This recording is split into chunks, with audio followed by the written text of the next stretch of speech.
10-15 आदमी मेरा बदन के ऊपर पूरा आके गिर गया। तो मैं जब ट्रेन का बोगी से बाहर आया तब देखा किसी का पैर नहीं है, किसी का हाथ नहीं है, ऐसा ही किसी का थोबरा बिगड़ गया है।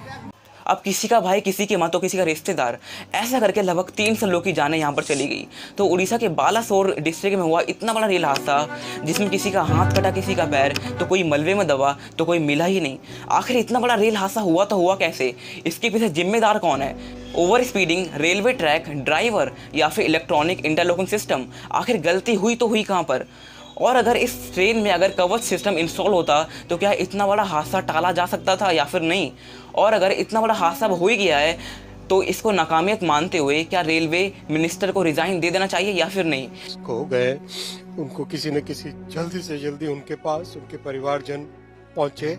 ये हमारा दायित्व अभी खत्म नहीं हुआ। तो 2 जून को उड़ीसा के बालासोर डिस्ट्रिक्ट के बाहानगा स्टेशन में हुआ इतना बड़ा हादसा जिसमें लगभग 300 लोग मारे जा चुके हैं अभी तक, और रिपोर्ट्स के हिसाब से लगभग 1000 से ज़्यादा लोग हैवली इंजर्ड हैं। तो यहाँ पर ये हादसा आखिर हुआ कैसे, इसको जानने के लिए हमको यहाँ पर इनके ट्रेन की पटरियों के सिस्टम को जानना पड़ेगा। तो यहाँ पर इन ट्रेन में 2 ट्रैक होते हैं, एक मेन अपलाइन ट्रैक और मेन डाउनलाइन ट्रैक। तो इन दोनों ट्रैक में दोनों अलग अलग दिशाओं से ट्रेनें यहाँ पर आती जाती हैं, और इन दोनों मेन अपलाइन और डाउनलाइन ट्रैक के साइड में होते हैं loop lines, main up loop line और मेन डाउन लूप लाइन। तो इन लूप लाइन्स का इस्तेमाल हम तब करते हैं जब एक ही ट्रैक में 2 साइड से ट्रेन यहाँ पर आ रही होती है। तो किसी एक ट्रेन को जब हमको साइड में ही रोकना रहता है और एक ट्रेन को भेजना होता है, तब हम इन लूप लाइन को यहाँ पर इस्तेमाल में लेते हैं। तो ऐसे ही 2 जून को यहाँ पर Coromandel express main up line में यहाँ पर आ रही थी, और यशवंतपुर एक्सप्रेस यानी कि Bengaluru Howrah express main down line में ऊपर से वहाँ पर आ रही थी। तो यहाँ पर आगे बढ़ने से पहले हमको रेलवे के बहुत ही 2 इंपॉर्टेंट फैक्टर, स्पीड और ट्रैक के बारे में जानना पड़ेगा। तो जो ट्रेन की यहाँ पर स्पीड होती है बहुत ही इंपॉर्टेंट होती है, और इस मामले में कोरोमंडल ट्रेन की स्पीड थी 128 किलोमीटर्स, जो कि इसकी लगभग हाई स्पीड है। तो यहाँ पर ट्रेन की स्पीड होती है वो सिग्नल के हिसाब से तय की जाती है। तो जैसे हमको रोड्स में, हाईवेज में सिग्नल देखने को मिलते हैं, रेड, येलो, ग्रीन लाइट्स, वैसे ही रेलवे ट्रैक्स में भी यहाँ पर हमको सिग्नल देखने को मिलते हैं। तो अब अगर हम ट्रैक को यहाँ पर समझें तो यहाँ पर जो ट्रैक होता है वही डिसाइड करता है कि ट्रेन किस दिशा में यहाँ पर जाएगी। तो यहाँ पर जो ट्रैक होता है इसको एक इलेक्ट्रॉनिक इंटरलॉकिंग सिस्टम यहाँ पर डिसाइड करता है कि ये ट्रैक मेन लाइन पे कनेक्टेड होगा या फिर ये ट्रैक लूप लाइन की ओर मुड़ जाएगा।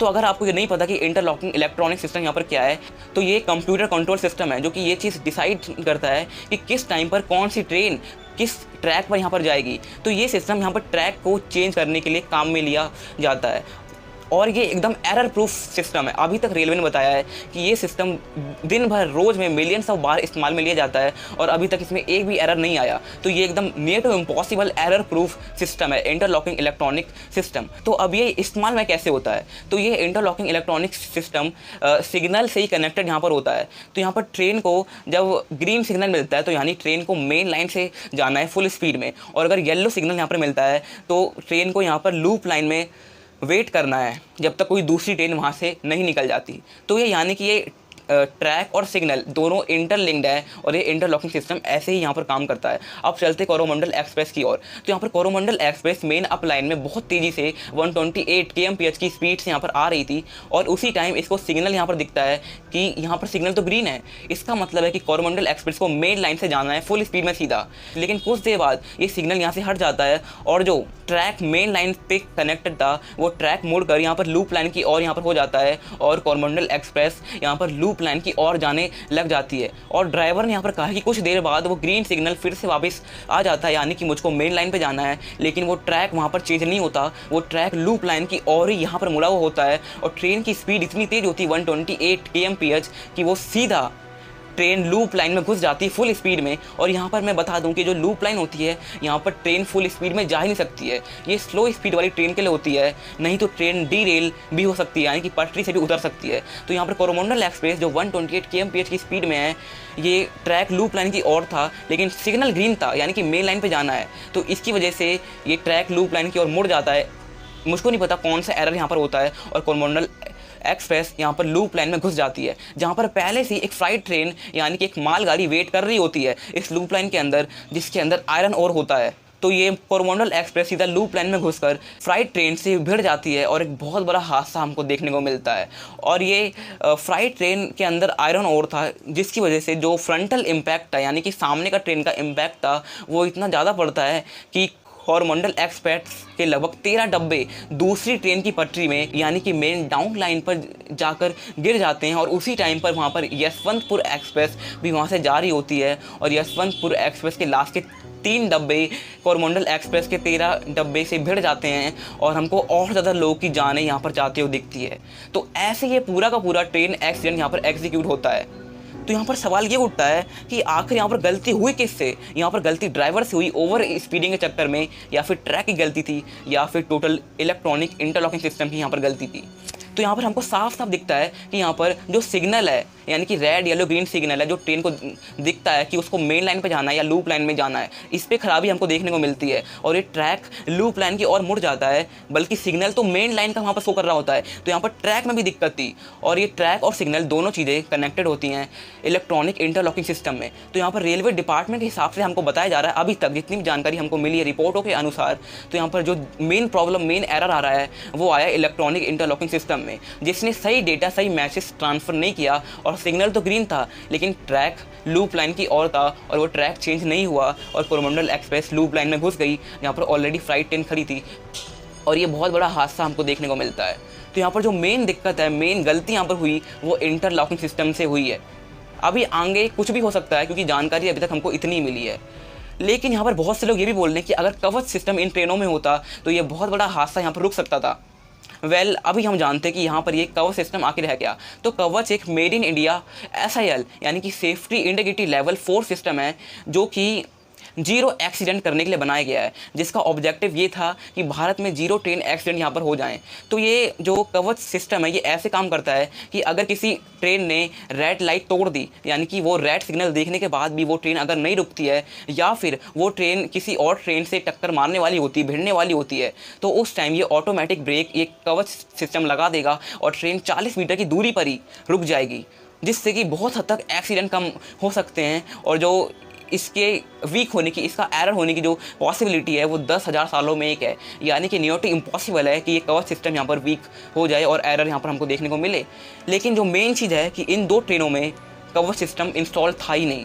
तो कवच सिस्टम है जिसको धूमधाम से गवर्नमेंट ने इंट्रोड्यूस यहाँ पर किया और इतने महीनों से जो इसकी बातें यहाँ पर चल रही हैं वो सिर्फ बड़ी बड़ी वंदे भारत जैसी ट्रेनों में ही अभी इंस्टॉल किया गया है। तो इन 2 ट्रेनों में ये सिस्टम इंस्टॉल ही नहीं था। और यहाँ पर रेलवे मिनिस्टर अश्विनी वैष्णव ने खुद कहा है कि अगर इन ट्रेनों में ये कवच सिस्टम इंस्टॉल भी होता फिर भी ये हादसा टल ही नहीं सकता था, ये हादसा टाला जा ही नहीं सकता था कवच सिस्टम अगर होता फिर भी। तो इसका तर्क यहाँ पर दे रहे हैं कि कवच सिस्टम है वो 2 ही कांडों में यहाँ पर यूज़ में लिया जाता है, जब ट्रेन रेड लाइट पे नहीं यहाँ पर रुकती या फिर वो ट्रेन टक्कर खाने वाली होती किसी और ट्रेन से। तो यहाँ पर रेड लाइट का तो मामला था ही नहीं, यहाँ पर लाइट तो ग्रीन थी, तो यानी कि पहला तो मुद्दा यहाँ पर है ही नहीं।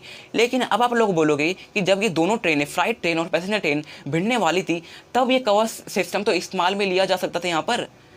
लेकिन यहाँ पर मेन चीज़ ये है कि ये ट्रेन अप लाइन में नहीं थी, ये ट्रेन थी लूप लाइन में और इस ट्रेन की स्पीड थी 120 kmph जो कि बहुत ही तेज़ थी। और ये सब इतना स्पीड में हुआ कि एक कवच सिस्टम इस ट्रेन को रोक ही नहीं सकता था यहाँ पर, क्योंकि लूप लाइन में जाती ये ट्रेन डिरेल हो गई इसकी स्पीड की वजह से और सीधा फ्लाइट ट्रेन से जाकर यहाँ पर भिड़ गई। तो अगर कवच सिस्टम होता तो भी ये हादसा नहीं रोका जा सकता था यहाँ पर।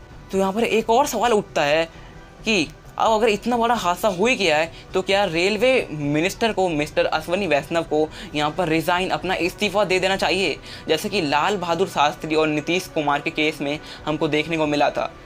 तो यहाँ पर लोगों के बहुत ही मिक्स रिएक्शन हमको देखने को मिलते हैं। लेकिन अगर मैं अपना पर्सनल ओपिनियन दूँ तो अगर हम समझे ध्यान से अश्विनी वैष्णव आखिर है कौन, तो ये एक फॉर्मर IAS रह चुके हैं और इनकी स्टडी बेस और क्वालिफिकेशन भी यहाँ पर बहुत ज़्यादा अच्छी है।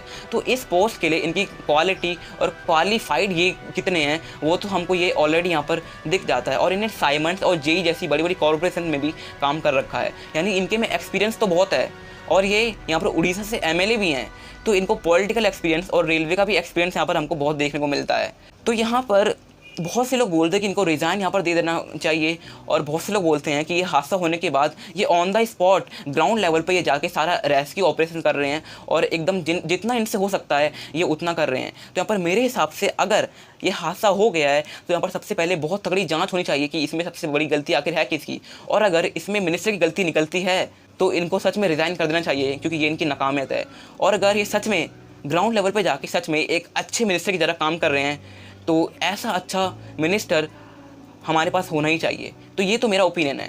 तो एट द एंड मैं यहाँ पर एक बात और करना चाहूँगा कि जब ये रेस्क्यू ऑपरेशन यहाँ पर चल रहा था, जब ये एक्सीडेंट हुआ, तो हमारी मीडिया हमको क्या यहाँ पर दिखा रही थी? ये दिखा रही थी हमारी मीडिया, शाबाश बेटा, बहुत बढ़िया। तो जब ये रेस्क्यू ऑपरेशन चल रहा था तो यहाँ पर न्यूज़ में हिंदू मुस्लिम की बातें हो रही थी, हिंदू मुस्लिम की डिबेट हमको देखने को मिल रही थी। तो ये था इस पूरे वीडियो का सार। तो फ्रेंड्स, अगर आपको इस वीडियो में कुछ भी नॉलेज मिली हो, कुछ भी जानने को मिला हो, और अगर 1% भी आपकी लाइफ में वैल्यू ऐड यहाँ पर हुआ हो, तो like this video and friends, thank you so much for watching. Will meet you in the next one. Until then, you go self made.